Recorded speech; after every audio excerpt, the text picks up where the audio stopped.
What's up, guys and gals of the movement world? It's Sean Mishka, the Movement Miyagi, coming to you once again on behalf of Football Beyond the Stats in our movement play of the week this week for week 5 of the 2024 National Football League season. And let's get this out of the way right off the bat.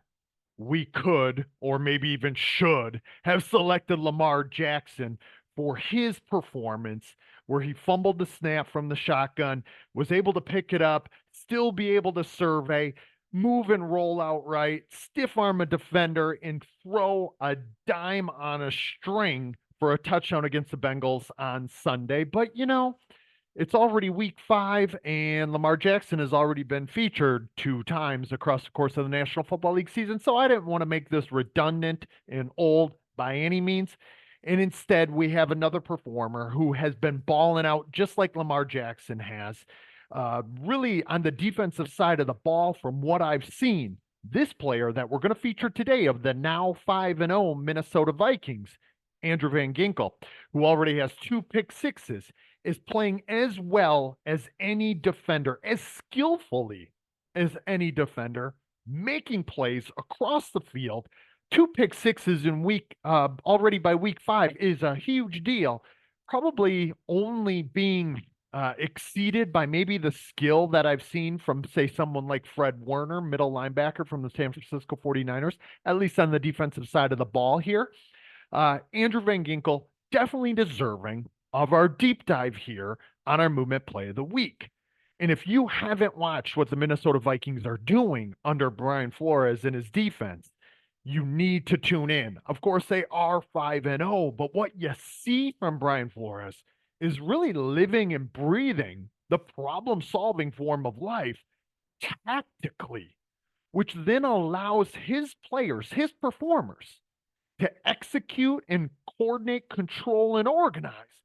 Skill execution and problem solving technically with the problems that they face. What you see from the Minnesota Vikings is diversity, abundance, versatility.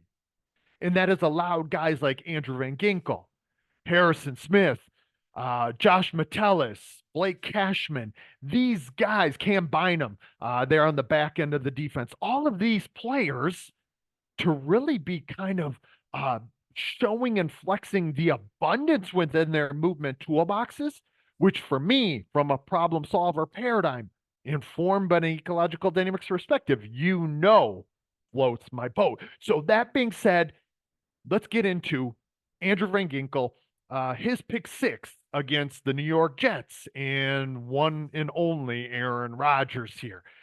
Let's watch the playthrough. You're going to see Van Ginkel here up at the line of scrimmage, kind of showing as if he is going to be blitzing.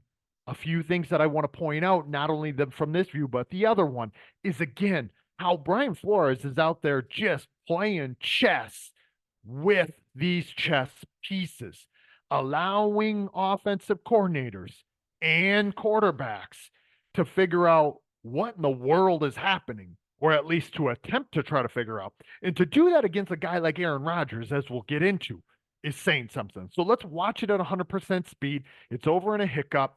Andrew Van Ginkel showing blitz, dropping back last moment into the passing lane, into the hot route pathway here from Aaron Rodgers. Obviously, like I said, Aaron Rodgers never really saw him because he's thinking to himself, who in the hell is coming?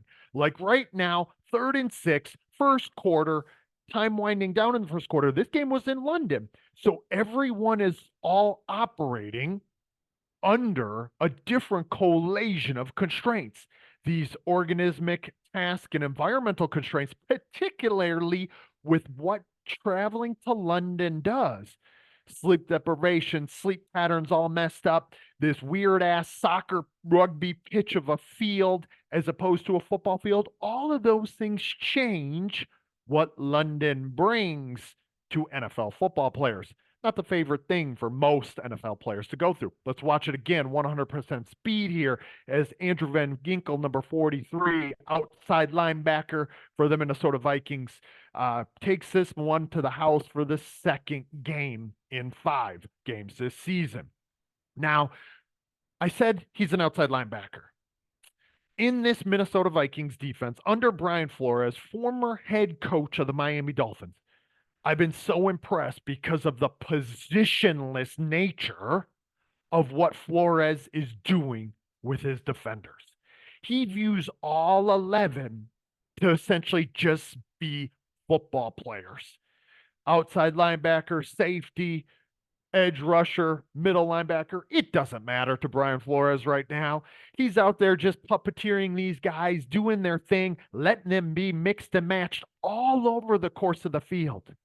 And because of that, a guy like Aaron Rodgers, who you would think has seen it all, is still confused.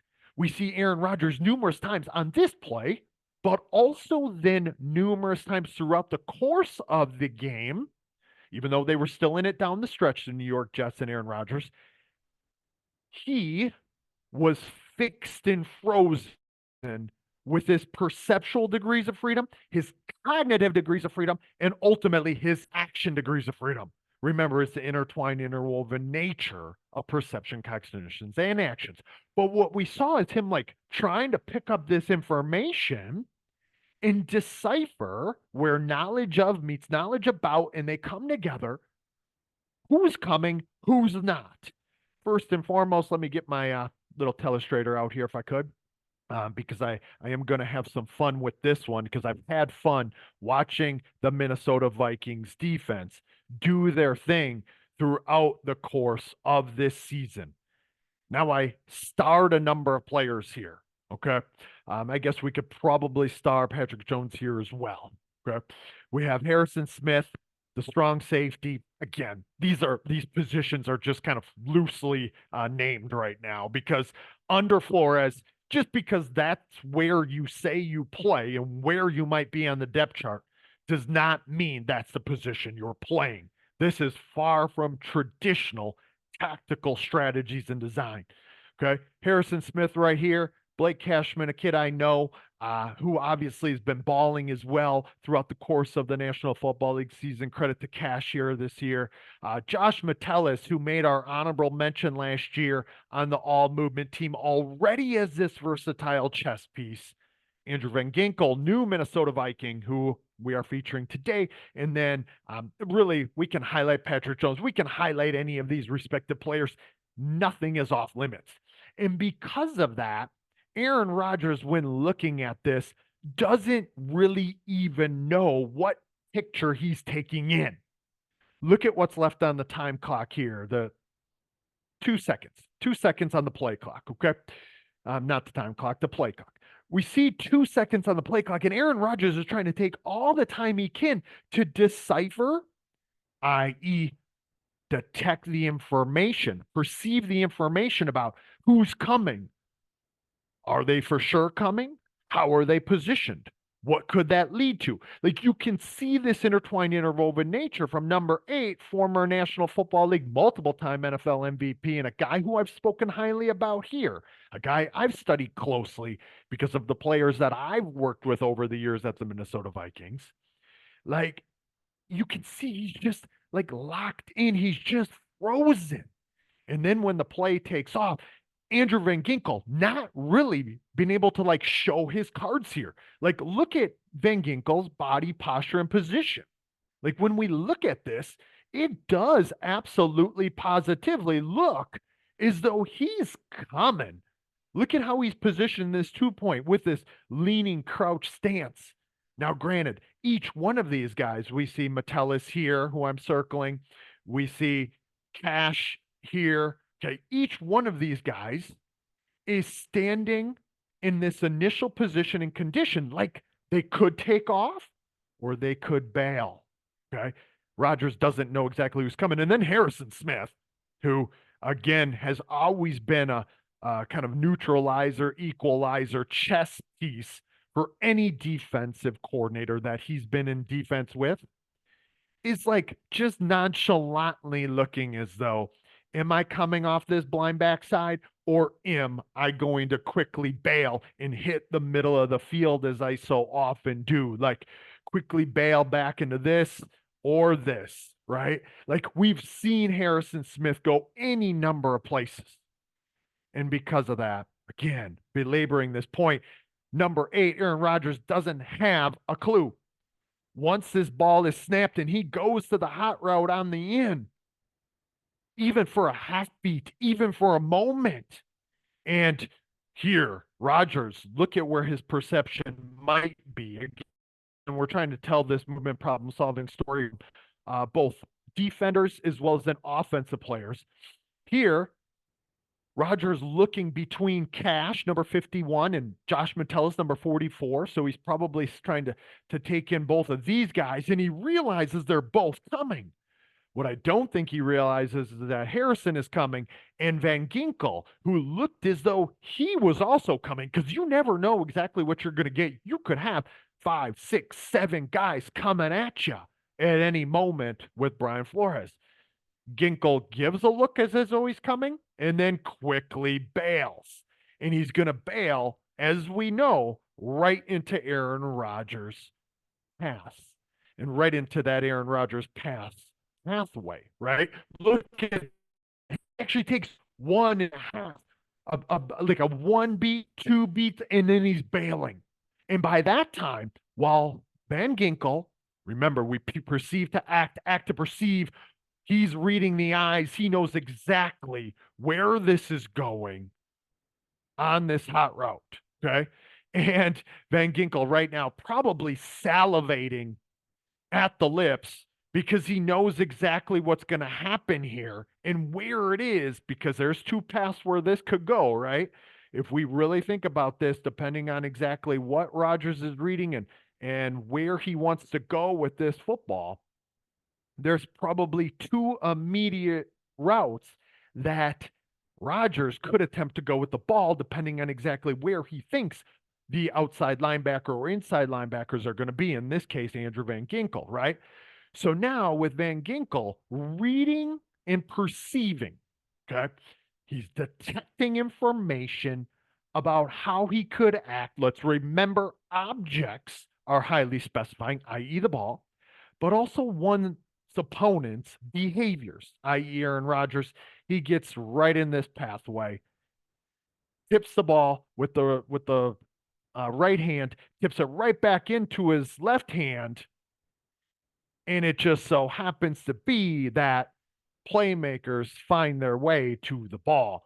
The ball's highly attracted to them, and they are highly attracted to the ball. They're like a freaking magnet. And that's what we see here with this pass and with what Aaron did in getting it to Van Ginkel. Aaron did it in getting Van Ginkel because Van Ginkel deceived to act. I always talk about perceiving and acting. In this case, what we're finding with the Brian Flores defense, they are deceiving to get their opponents to act. And once he does that, one of the things that I've talked about, I've been really guilty here at Football Beyond the Stats. I love offensive skill players, as you all know, particularly running backs. So I usually give them a little bit more love. Maybe Lamar Jackson, certain wide receivers and the like. I've gotten a little bit of flack specifically from my defensive players, the defensive players that I partner with. And they're like, Sean, you got to feature more defensive players.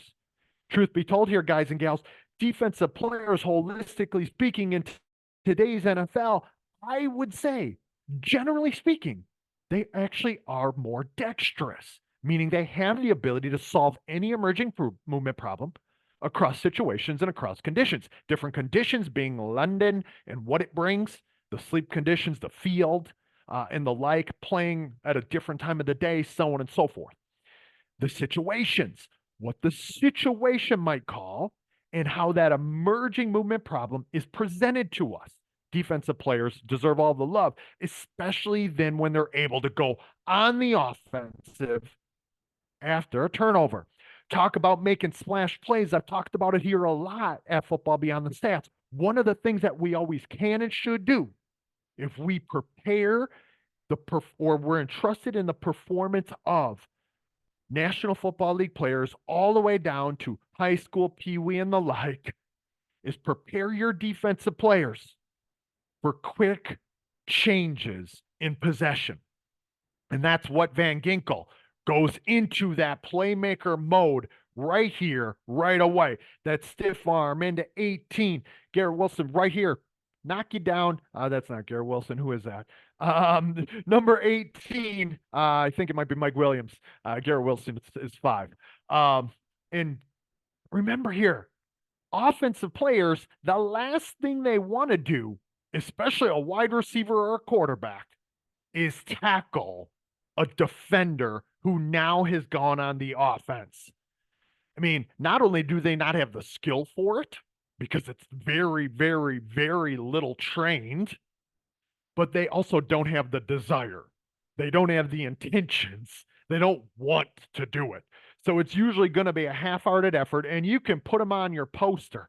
We see Van Ginkel perceiving to act now, acting to perceive. Watch his head scan, just like we'd see from a wide receiver, a running back, or a skilled mover of any sort in the open field, a punt returner, kick returner, and the like. Watch the head scan to take the eyes to get an understanding. Let's go a half beat back here if I could, right? Let's see. Boom. Look at him right here. Now he knows 74. There's no way 74 is going to get to him, but let's really think about this, okay? Bearing angle and speed, relative velocity. He might be looking up here. I think that might be Metellus now. We see guys coming in all different places in all different ways, right? And what we would likely expect from Van Ginkel as we tell his movement problem solving story is he looks and scans to detect the information about the behaviors of others, the informational variables, posture, kinematics, speed, layers of the movement problem. He knows this 74 isn't likely that big of a threat. So where is he likely looking? He's likely looking deeper back here to determine what's out there. And with 50 yards to go, 49 actually here at this moment, do I have an opportunity to house this? Yes or no? Now, he knows that he passed 74, so he turns his head back vertical in his path that he is traveling. But he's not done perceiving to act, guys and gals. Watch again. He's standing in his stride. His head starts to turn again. He surveys and looks. We now see him again. Perceive to act, act to perceive. What is he looking at? What is out here? What threats? What opportunities to act? What challenges? What perturbations? What openings, etc. Watch again. Puts his head back down. Okay. He knows he's passed. Looks again. What's out there? Getting this constant online update. Look at him look over the shoulder. How close is this cat who in the open field isn't going to catch me? I think this might be Breece Hall potentially here. That Harrison Smith it is. That Harrison Smith just took care of. Right? So let's look at that again. Van Ginkel, perceive to act, act to perceive, getting a look over the shoulder. Let's see it at 50% here before we go to that one more time through, but from the alternative viewpoint, the alternative vantage point. And then let's talk about what we might be able to do in order to train it, in order to equip our defensive players with this type of movement skill. Remember what I said before. We can always get, and when I say before, I don't mean today, I mean in previous weeks and many, many times over the years. Always try to get multiple vantage and viewpoints here because we want to try to put ourselves into the movement problem solving story of each respective player. Look at Aaron Rodgers just thinking on 3rd and 6. Brian Flores can't possibly be bringing the house, can he? Oh, quite contraire. Brian Flores will be bringing 5 or 6 pretty damn frequently. And if you look at this and now you're not necessarily in Aaron Rodgers' vista, so we don't know what exactly he's looking at when he's looking at it, right? Here's Metellus, here's Cashman. He's got to be able to look over here and determine if Harry is coming, Van Ginkel, and the like, right? So he surveys in his periphery and across his landscape, and he is still fixed, frozen, as I mentioned before. And why wouldn't he be? Because Brian Flores and the Minnesota Vikings defense is not behaving the way that typical defenses would or will. Typically on 3rd and 6, you're going to drop back and you're going to play it a little safer. Yeah, you might try to get Aaron Rodgers to get the ball out of his hands, especially, or maybe not. I guess you might want him to run around with the way that he's looked coming out of the Achilles here. But we know what Aaron does and what he brings to the table. Ball is snapped, and look at this. It looks like they're all coming. Van Ginkel here included in that, right? But again, we're still in this like beat and a half that Van Ginkel waits. And now I do have it at the 50% speed already, so that's okay.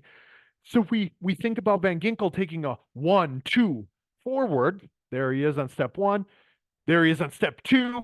He slices and plants out at this 45-ish degree, which turns out to be 135 based on where he's going and how he's bailing. Look at him push off this right foot to get back here. But yet, where is Van Ginkel looking? It might look as though he's looking at 75, but what he's looking at is to and through. He's looking to 75, immediate local opponent, through as much as he can so he can get a quick glimpse of where and how our guy here, Aaron Rodgers, is positioned. Okay. We want to look at his head, ultimately to look at his eyes. And then we also want to look at his kinematics, his body posture, how he's holding the ball, because we know that he's getting rid of it and getting rid of it quick. So now Van Ginkel, as skillful as it comes, finding the functional fit and relationship to where Rodgers is going to throw that ball, and he's throwing it out at that hot route. Nope. He's throwing it to 43, who was able to get his body control to knock it down with his right hand right into his left. Okay. And now, again, from this perspective, look at him scan and turn. Okay. Right into that stiff arm that doesn't want to tackle you. Now see it all play out exactly the way that we highlighted before. Harrison Smith running in space. Aaron Rodgers, zero desire. I mean, come on, Rodgers. Like, you just threw that ball to that guy, and you now want to give up on things. I'm usually highly complimentary of Aaron Rodgers. I've loved his game for a long period of time. I love what his skill is built off of effort at this time. Live to play another play, I guess. Aaron Rodgers, who ended up getting knocked out on a couple of plays later on. I think it was later on anyway, to try to get the guy to the ground who you just threw the ball to. A couple things here that I want to mention, that I want to talk about. Okay. The deceiving to act in the channeling of an abundance of movement strategies and skills. I've talked a lot here at Football Beyond the Stats, our movement play of the week, Football Beyond the Stats, talking about how with my own defenders, the defenders that I partner with, giving them more reps, more experience, more exposure, more goes, if you will, with a ball in their hands after a turnover, whether it's from a fumble recovery, ball on the ground, find a way to pick it up, ball bouncing, grab it through traffic, grab it and go through traffic. We always, every single day, the ball is in our defender's hands at some point or another, whether we just place it there and they start the activity there, just like we would with a wide receiver or a running back or a quarterback, solving problems in these ways: 1v1, 2v2, layered movement problems, especially with our linebackers and our safeties. Get them in space, solving problems, complex movement problems that contain multiple, numerous interacting component parts, teammates and opponents, guys less willing to come and chase you, guys more willing or less willing to block, maybe even not even the willingness, but also, guys and gals, the skill. Van Ginkel, so comfortable with the ball in his hands. I'm going to go ahead and guess that in high school at some point he probably played running back, maybe H-back or tight end, but he loves to have a football in his hands, right? Particularly in these scenarios, open field with some moving bodies in space, perceive to act, act to perceive. The versatility that comes with this. let's go back to, let me take us to this viewer vantage point. Where are we here? Right here. Okay. Another thing that we should and could be training, say in the springs or the summers, we should be working on this more positionless way of doing or being. To use no way as the way, as my man Bruce Lee would say, right? That is the way to be able to find your way into coordinating, controlling, and organizing a movement solution that's fit to the problem. With the linebackers we partner with, we do try to get them connected to go to and through. Again, I don't want to belabor this point, but I believe it's one of the things that very few people are truly talking about. Typically, we get ourselves really fixated on this. But that, guys and gals, isn't that informative to Andrew Van Ginkel when he knows that he wants to go here. So he's got to look 275, but through and past him. Now, I'm not suggesting he can literally look to him and through him, right? He's got to look past and around him to pick up the information, to see flashes, and to be able to quickly detect and detect the information about how he could potentially act and where and when and how he needs to act based on how the behavior of the opponent is unfolding, right? And then this really diverse but awfully skillful slice step to then bail on it while still perceiving. We're always perceiving, always acting, and vice versa. They are intertwined and interwoven. We beat the dead horse on that here at Football Beyond the Stats, but this is an awesome illustration of it. And then getting balls thrown at your defenders, not out of a jugs machine, though I think Van Ginkel probably does his share of that, but instead out of different quarterbacks' hands, being able to read their posture, read their kinematics, read their, let's get back here a bit, read when and where and how they're delivering the ball. I mean, this ball's coming in hot, literally on a hot route. So it's coming with speed and velocity. Any way for it to end up in your hands, not necessarily executing a textbook reception, but instead, the textbook reception is the one that ends up in your hands. Functionality, it's practical, it's useful, it solves the movement problem. And with that, I believe that we can and should equip the players that we partner with the skills to do this, with the ability to be able to change direction on a dime and to contort our body, execute a football move, these types of things, but to do so while we're actually solving an alive movement problem. The behaviors of another affords the behaviors and opportunities to act for oneself. Hopefully that all makes some sense. If you like this one, this was our first defensive breakdown of the year. Make sure you hit like, subscribe, share it with your people, all that happy stuff. I hope you guys enjoyed diving into a defensive player here this week, watching him ride the wave that comes on an American football field on an NFL Sunday. Andrew Van Ginkel balling out at the highest of levels.